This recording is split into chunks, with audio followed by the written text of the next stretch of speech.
Kelly and Kelly. This season of This Sounds Serious is taking us to a mysterious small town, an unusual internet subculture, and finally, the merch zone. That's right, we now have official This Sounds Serious merchandise. Head over to thissoundsserious.com/merch to pick up a t-shirt or a tank top. That's thissoundsserious.com/merch.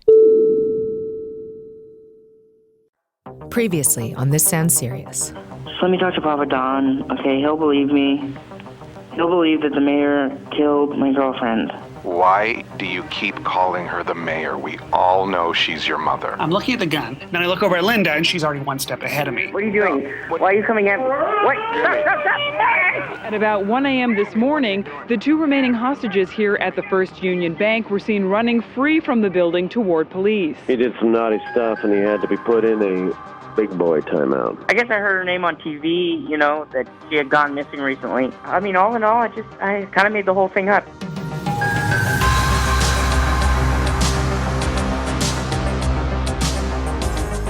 It's This Sounds Serious, Missing Melissa, a CastBox original.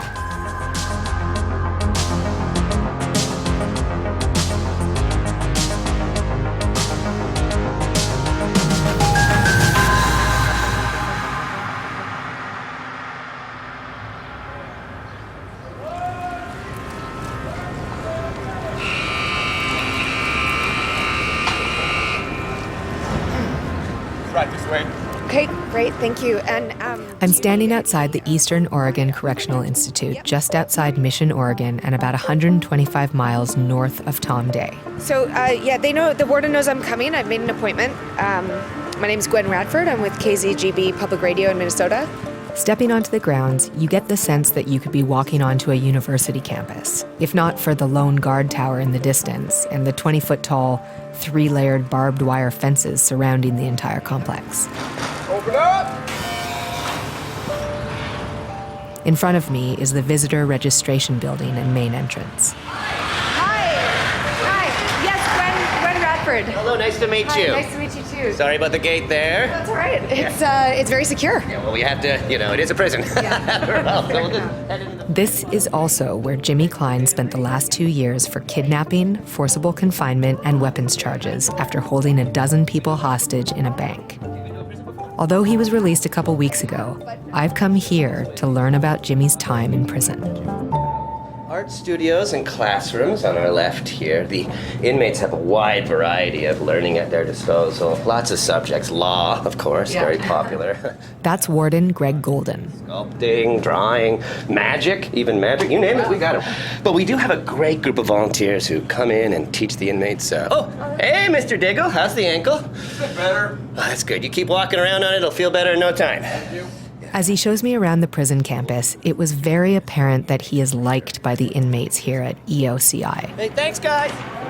He knows everybody by their first name and remembers a personal bit of information about each inmate. Hang out, people like John. Hey, John, I heard you aced your test for certification. Yeah. Good for you. You can drive a forklift now when you get out, huh? That's right. Hey, Tobias, Tobzone. You got a new tattoo? I've got to be blunt.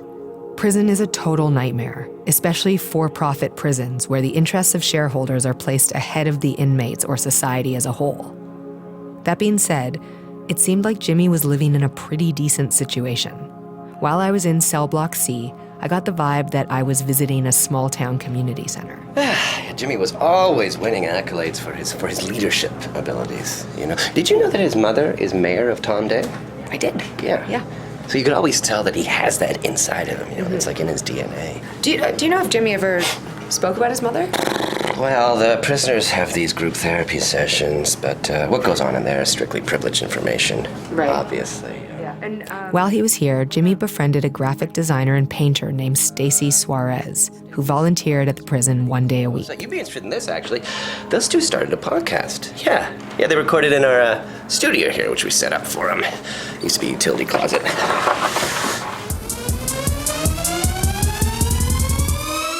Hi, my name is Jimmy Klein, an inmate in the Eastern Oregon Correctional Institute. And I'm Stacy Suarez, a visual artist and volunteer at the Eastern Oregon Correctional Institute. And this is Fresh Meat. It's a podcast about life in prison, and it's made by us, the inmates, and it's also made for the inmates. In today's episode, we're going to be talking about Zuzus, Nug Nugs, Mama Cakes, and Wham Whams. Yeah, that's right. We're talking about sugar bombs. We're talking about sweets. Jimmy and Stacy recorded 3 seasons of Fresh Meat over his 2-year stay. This isn't what I was expecting from the person who made that 911 call. And we're here to answer all of your jargon questions. In prison, we kind of have our own, it's almost like we have our own language, really. Yeah. And we're here to be your interpreters. Okay, great. What does UA stand for? Oh, that's unwanted attraction. That's when you... Yeah, that means urine analysis. It's short form for drug testing, like wake up and piss. Oh, all right. Well, then, wolf tickets. This one's like I was in the lunch line and a fight broke out. I had front row wolf tickets. Nope. It's like writing a check you can't cash, being full of bullshit, you know? Okay, and what's... Yeah, so, when you're in here, you got a lot of time on your hands, Yeah. So I like to do chalk murals on my wall. Yeah. They're ephemeral, like they don't last. Yeah. Like a poem said by a dying man. Man, Jimmy! What? Fucking crushing it. From what little I know about Jimmy, he seemed to thrive in the prison system. Within 2 years, he'd moved to the most comfortable living situation available, started a podcast, and made the warden's top 10. It's kind of like, I don't know, the dean's list or the honor roll. Jimmy was all over that all the time. He was at top 10 over and over again. I just want to recognize the guys who help keep this place running, volunteer, keep it a positive vibes. Did he ever mention anyone named Melissa? I wouldn't remember a thing like that. A lot of prisoners over the years. Do you feel like Jimmy's the kind of person that would say one thing and then change his story? Ma'am, I work in corrections. People in here change their stories all the time, left, right, and center. But Jimmy's about as straight and narrow as we get in here. But Jimmy has changed his story. That's the frustrating thing about this case. He held people hostage for 36 hours, all because he claimed his mother killed his girlfriend. Listen, you need to arrest the mayor, okay? She killed my girlfriend. Okay, who's your girlfriend? Melissa Turner. And that day, he was not the well-behaved inmate the warden is describing. He was saying some pretty crazy stuff. What? We're not gonna hurt anybody. No, well, I might hurt somebody with my gun, or I might push someone. I don't care. Don't push anybody. We don't push anybody here. Well, I might. But later, he completely changed his story. I just made the whole thing up, about my mom killing her. He was only paroled a couple days ago, and we already miss him like crazy. He was a good kid. Okay, so let's just review the conditions of Jimmy's parole. He has to avoid drugs and alcohol. He may not be in possession of any firearms. He must also stay 50 feet away from the bank he held hostage, as well as the Tom Day Library, the ice cream shop, and every other place he's held hostage in the past. And the most intriguing condition of all, he has been placed under the supervision of his mother. He will be living in the same house as the woman he publicly accused of murder 2 years ago. He cannot leave her home unless it is to attend work or visit his parole officer. I arranged to meet with Jimmy at his mother's house, and I want to know, why did he accuse his mother of murder? And why did he change his story? But I'm not sure just who it is I'm going to meet, the volatile bank robber or the teacher's pet at a country club prison. Coming up after the break, I find out.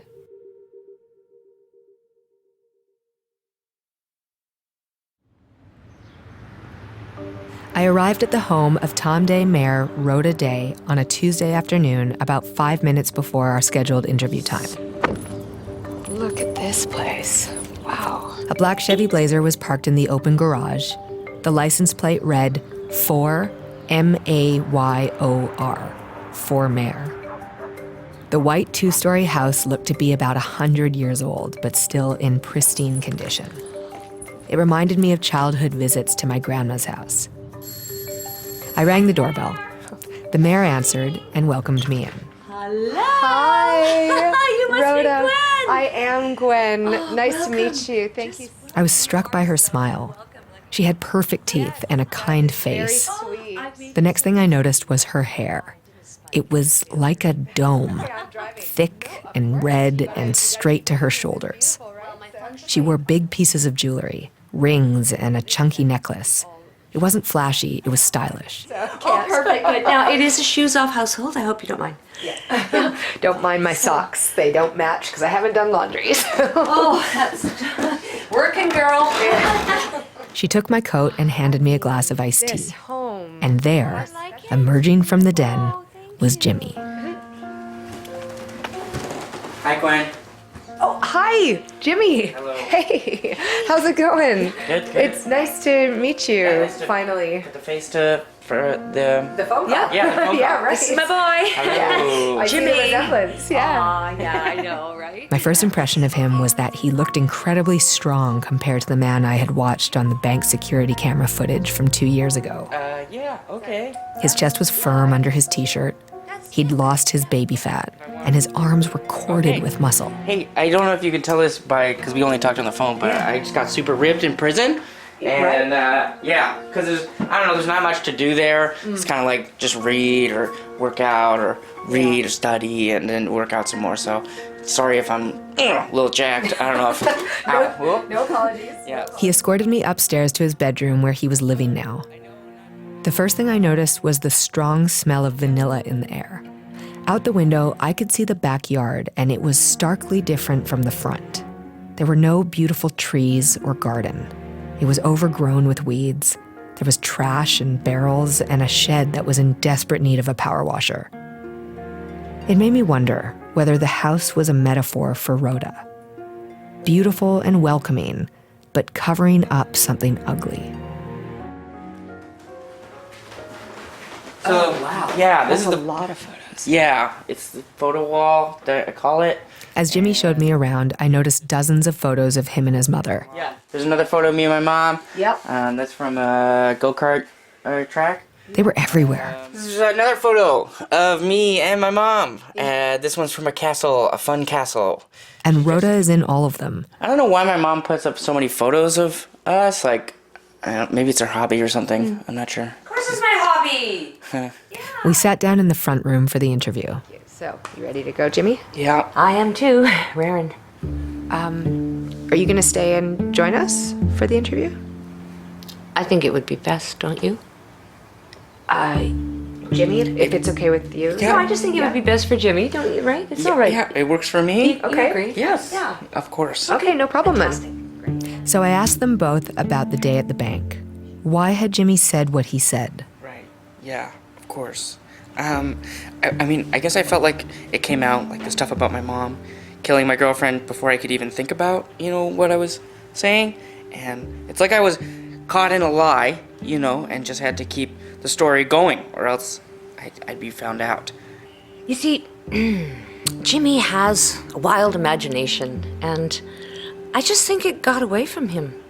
Like when you're riding a skateboard, for example, you start going down a hill, you feel out of control, and you want nothing more than to jump off, but you can't jump off because you'll hurt yourself, so you just have to stay on. Unfortunately, there was a brick wall at the bottom of that hill called the truth, and he smacked right into it. I told them that I had heard that Jimmy had been involved with many hostage situations before the incident at the bank. Yeah, he started doing it when he was about 5. And it was really cute. I mean, he'd tell his dad and I that we were going to be held hostage, and we kind of encouraged it because it was so cute. And he would do it when he wasn't getting what he wanted. Like, he wouldn't leave a store unless he could get a toy, like, every time. And he refused to get out of the bath because that meant it was time for bed. I still do that. I know, right? I have to come in there and get you, haul you out, practically. But Jimmy grew up, and these tantrums began to take the form of full-blown hostage situations. I think the reason is because I've always had a little bit of trouble expressing myself. And so I guess this is how I did it. Yeah. And I'm embarrassed and ashamed. Yeah. And but I think I've come out the other side a better man, plus I'm super ripped now, so watch out. It didn't sit right with me.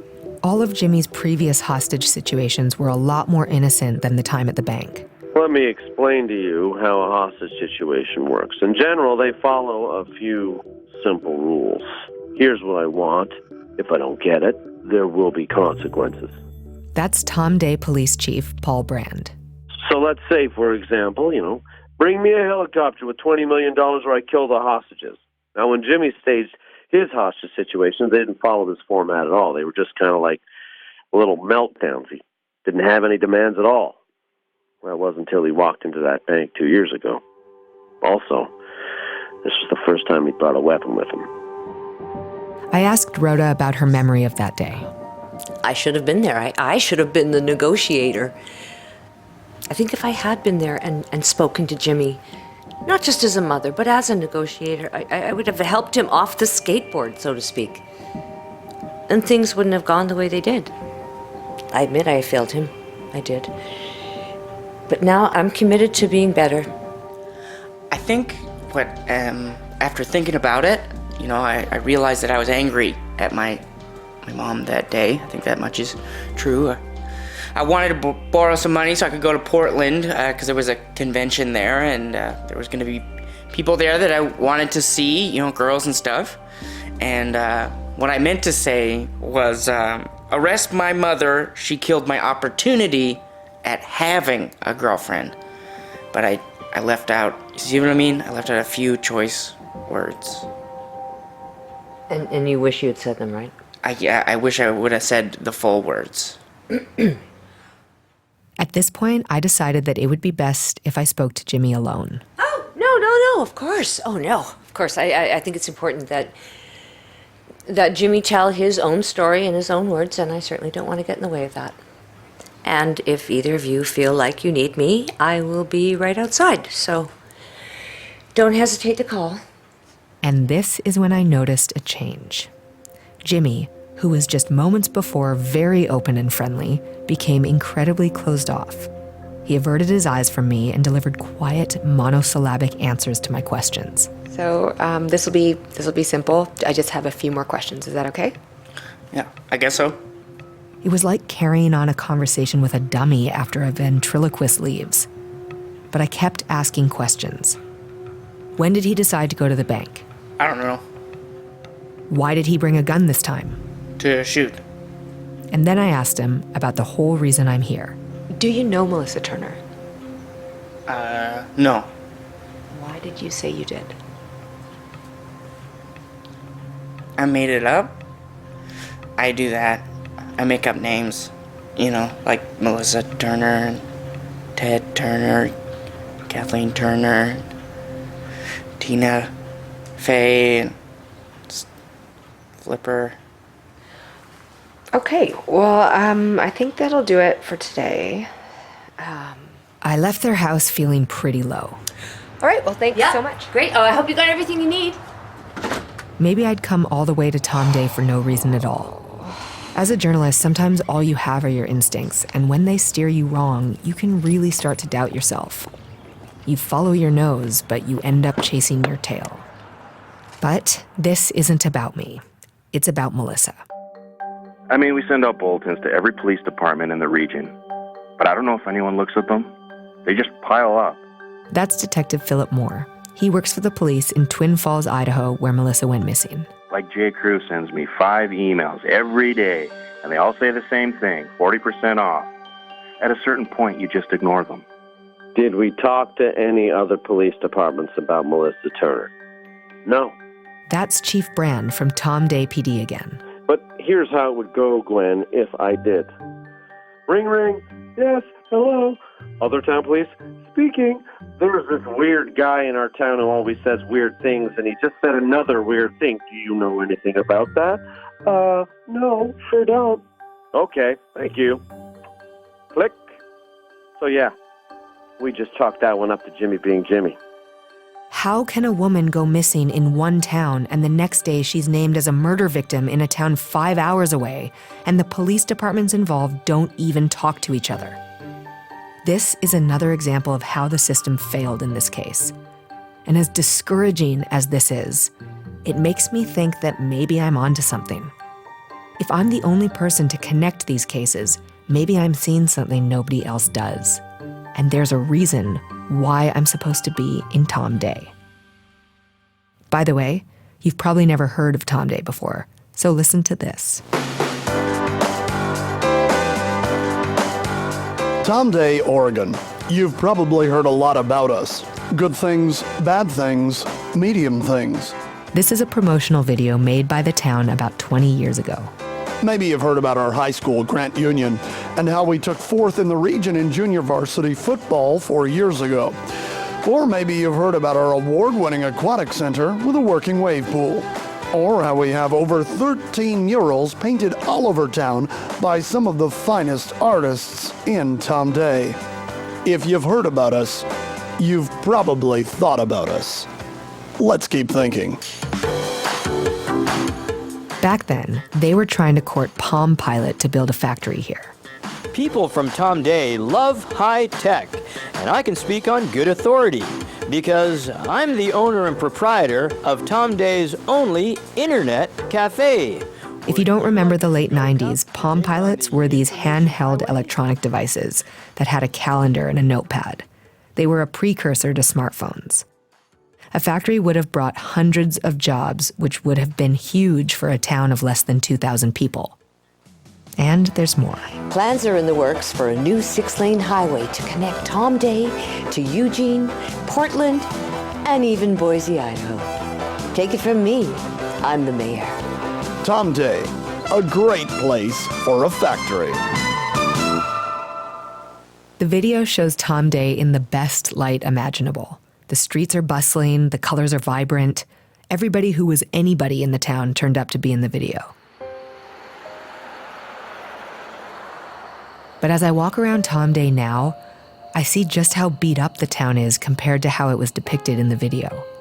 Cracked sidewalks, chipped paint, broken windows, large amounts of mattresses in the alleys and streets, and cigarette butts everywhere. It's no surprise. 20 years had passed and no factory was built. No highway either. The population has shrunk by about 500 as well. I walk past the town's only traffic light and into a bar called the Old Prospector. I happened in on karaoke night.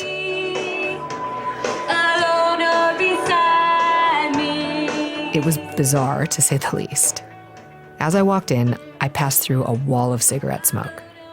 Tom Day is one of the rare places that still allows smoking in bars and restaurants. Yeah, you can smoke everywhere here. Like, you can smoke in grocery stores, motels, city hall. It's like probably Rhoda's most popular policy.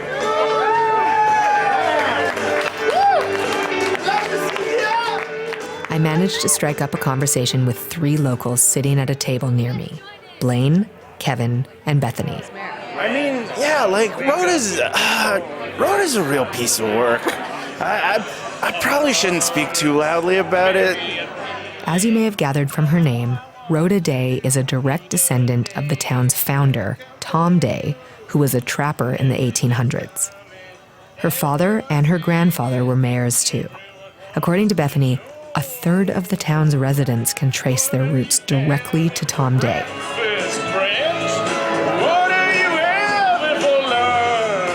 Like that guy over there. Okay, that's Will Day, and he owns this place. Okay. That guy is his brother, Jaron. He's the guy he's got like a weird foot. I don't know what his deal is. I felt a little bit like I was intruding on a family reunion. That guy near the door is Jason McDuff. He married Vivian Day, who's Rhoda's mom's cousin's cousin. Cousin's daughter. I don't even know now. So, like, Jimmy's third cousin. Right. Jason owns all the vending machines in town. He's a millionaire, you know? Hey, everybody. You guys know this one? It was a fun bar with a welcoming vibe, but I could see someone getting an eerie feeling. And there was something a little strange about the karaoke night. The songs sounded kind of familiar, but they were all a little off. Cameron Diaz, Laura Dern, Mira Sorvino, Looking Stern, Yasmin Bleep, Charlize. It was as if the bar couldn't afford the rights to the real songs. Sammy Sosa, Mark McGuire, baseball, bat dog, catching fire. I'm actually a Day on my mother's side a couple generations back. You told me that earlier. Oh, I don't get invited to reunions, though, because of something my dad said a long time ago. Okay. Fuck you, Dad. I found it a little unsettling how everyone would whisper whenever they mentioned the mayor. They spoke about Jimmy openly, but when the conversation turned to his mother, they'd lower their voices. they didn't even seem to notice they were doing it. Yeah, man, everyone's harmless. Like, Jimmy's harmless. You just gotta, Rhoda's just fucking sketchy, Shush. Why are you asking this anyway? Are you like the cops or something? Oh my God, no, I'm not the cops. I'm a podcaster. I love Joe Rogan. Yeah. I told them I was researching Jimmy as part of a larger story.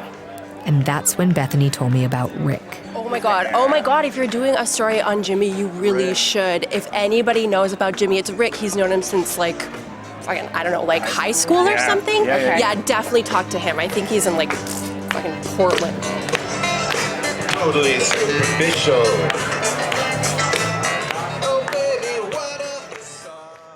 My name is Rick Eccleston. I grew up in Tom Day. And my wife, she's trying to get our baby to sleep, so you might hear some crying in the background. This was the first I'd heard of Rick. Bethany pointed me to his Facebook, and I contacted him from there. Oh, yeah. Tom Day is not a place to raise a kid. I mean, why do you think I got out? I mean, that's not why I left. I left for many reasons. I can't imagine what it must be like to be Jimmy. I mean, the son of the mayor. So can you tell me a little bit about what Jimmy was like back in high school? Oh, we met in 9th grade, I have to want to say. Jimmy had recently been given what did we call it back then? A hot brownie stuffed muffin.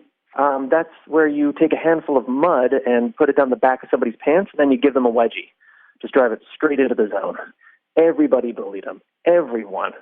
They'd chandelier him. That's where they'd hog tie you and then hang you from the ceiling, and then they'd twist your nipples, pretending they're changing the light bulbs, and flick your penis if as if to turn the lights on and off, or twist it if they thought that you had a dimmer. They'd meter maid you. That's where the bully would pull your pants down and then put quarters in your ass, and then they'd make you watch their car until they came back, and they could still come back and put more quarters in there, and you'd still have to watch the car, feeding the meter. They replace his soap with cheddar cheese and vice versa, all the stuff. I mean, God. Why was Jimmy bullied? Why? I mean, he's Jimmy. He was a weirdo. And let's not forget, he was also the son of the mayor. That's one thing to know. Rhoda's been in office since the mid-90s. If Jimmy's 30 now, that's almost his entire life. I guess he didn't really find his whole niche until he got into that online community he's involved in. That's when he really started to come into his own. I mean, before he went to prison. I didn't know Jimmy was part of any online community. Oh yeah, he's very active online. Have you checked out his YouTube channel by any chance? I hadn't. Oh, you definitely should. He's very engaged in a sort of subculture that's into, smells? He reviews smells. As soon as I got off the phone with Rick, I looked up Jimmy's YouTube page. Hey guys, once again, it's me, Sniffy Jim Whiffer. Thanks for coming back, those of you who are coming back. He's posted hundreds of videos with thousands and thousands of views. And yeah, the videos are about fragrances, specifically incense. And yeah, it's weird, but they're kind of fascinating. I watched one, and then another, and soon it was 3 a.m. Okay, I'm getting strong notes of sandalwood and magnolia, kind of a beach vibe. And it's got that deliciously overbearing aftersmell of patchouli. Yeah. What makes this stick sick as hell is, of course, its slow burn time, and it's got a long ash, which makes for an incredibly thick smoke ribbon. And that's going to paint the air just wow. I didn't know avocado could mix with cinnamon, but there it is. It's right there, right in front of you. Sweet and earthy. To celebrate 30,000 subscribers, I'm going to be giving away these. See these? Okay, these are boxes of my brand spanking new Sniffy Jim brand mystery incense. Just comment on the video, and I will pick 10 winners. I didn't know this type of thing existed. I can't imagine making one video about incense, let alone hundreds. Some of them are short little check-ins with his fans. I just want to give a quick shout out and dedicate this one to all my loyal schnoz gobblers. Others are reviews of incense. Jim coming back at you with another review. Boom. Powerful little pignon bricks. And some are long musings about the meaning of smell. It's at once everything and nothing. We rarely see what we smell, yet we know it's there. And that's why it's called the nose. Because it knows. And he gets a lot of comments on his videos. Pages and pages. The smelling community seems to be quite vibrant. Some are mundane, others go on for paragraphs disputing Jimmy's views on a certain incense. He gets called basic for devoting 10 minutes to patchouli. And I really appreciate all the love from the scent community, you know? You guys rock. Keep sniffing. After the day's setback trying to interview Jimmy, I didn't know what I was doing anymore. I was up, drinking wine, reading comments on his YouTube channel at 3 a.m. I had had this hunch about Melissa Turner, which led me to this small town. And now I'm in this cigarette-stained motel watching strange videos about smells. I didn't expect this would be the moment I discovered my biggest break in the case. But that's when I saw it.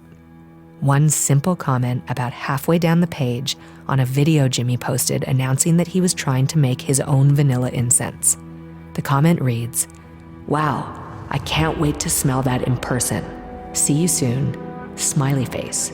Posted by user Melissa_Turner. I can't wait to smell that in person. See you soon. Next time on This Sounds Serious. Welcome aboard the good ship Incense. I'm your captain here, Captain Nostril, aka Sniffy Jim Whipper. Yeah, that guy. The amateur. And now, I know who you mean when you say Melissa. I remember Jimmy was obsessed with her. I think Jimmy maybe thought they were closer than they really were, but they definitely, they were tight though. Next time you want help identifying a smell because your nose is too weak and mine is stronger, don't come to me. Don't come to me, okay?